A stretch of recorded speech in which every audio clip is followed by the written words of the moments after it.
Palm Beach's Jewish communities coming together in prayer. This after a weekend shooting at a California synagogue. It's the second time in 6 months that someone has been killed in an American synagogue. The first time Pittsburgh, where 11 people died. WPTV News Channel 5's Andrew Lofholm is in Palm Beach tonight for the vigil to combat hate. Andrew? Yeah, there's sadly been a lot of hate recently, like you mentioned, California, Sri Lanka, New Zealand, of course, South Carolina, Charlottesville, Pittsburgh, like you mentioned. Now, the message tonight was to acknowledge that hate, but push back against it, too.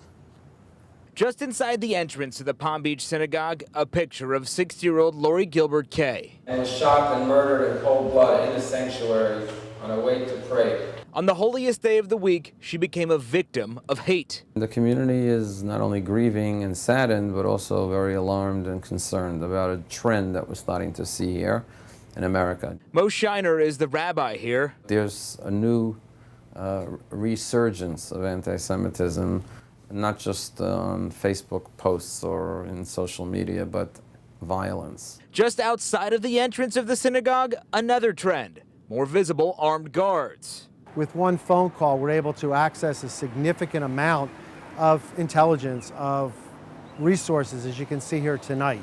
Michael Lampert is a volunteer security chair for the Jewish Federation of Palm Beach County. You ask yourself, what can we do to strengthen our community, our people, our places of worship, our entire community? It's the reaction to the action, an indictment of the times. Rabbi hopes that decency in man can win out. We don't want the world to become this type of a place where a house of worship now becomes a place that is a danger zone. Now, Governor Ron DeSantis, in a news conference today, called the hate sickening. He also said that he's working to secure funding for security for Jewish day schools. We're live on Palm Beach. Andrew Lofholm, WPTV News Channel 5.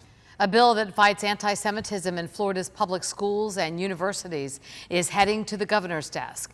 The bill would mandate that discrimination against Jewish people be treated the same as acts of racial discrimination in public schools. It also includes an extensive definition of anti-Semitism. The state Senate unanimously passed the bill today, just 2 days after that gunman opened fire in the California synagogue.